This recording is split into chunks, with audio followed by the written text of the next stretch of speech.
Hello, my name is James Sparrow and this is Calcalist ClimateTech Conference. We're here now indoors at night and I'm joined with Roee Reshef, the co-founder and CEO of GreenVibe. Hi, Roee.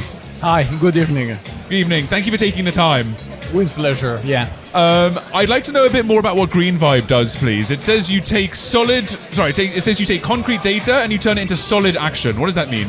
It means that we're analyzing in a very accurate way the concrete on site and giving insight to the construction, to the GCs, for example, in order to better understand what's the status of the concrete and be able to operate accordingly. Okay, so it sounds like to me that you're kind of in climate tech, but you're also in prop tech and con tech. This is right. We are mainly in the construction tech. The main driver is the economic side of the construction, which is time saving, cost reduction.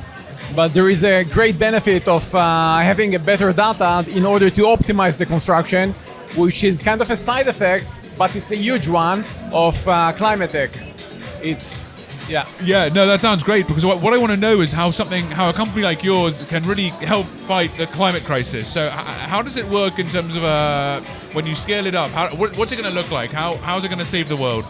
So basically the construction and specifically the concrete is not a very accurate data-driven segment of the construction industry. And by having a more accurate data, you can optimize all the segments that are being done. Even in the construction itself, optimizing the concrete itself. So by that, you can reduce a lot of the cement being used in the concrete. And concrete is responsible for 8% of the CO2 emissions globally. It's a great contributor to the emissions. And we believe we can reduce around 20% of the cement being used, and by that having a great impact on the environment, a positive one.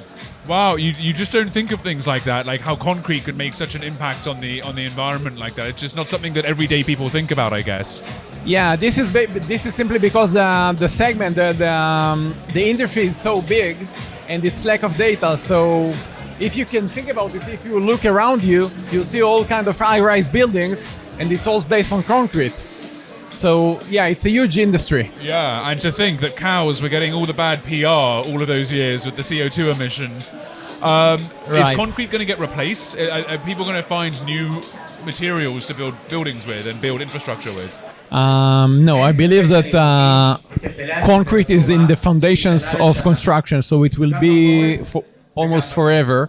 I think that there will be better way or more efficient way to produce concrete in a better way for the environment, which we believe we can support and accelerate the processes. So the future of concrete is there will still have a concrete, but it's a bit different than it is today. Yeah, it's utilized a bit better and utilized better based on different materials, but still you will have to measure the concrete, and this is where GreenVibe is coming in. Amazing. Well, I can't wait to hear how it all goes and see how everything is built in the future. Roee, thank you so much for taking the time. Thank you very much. Thank you. Okay.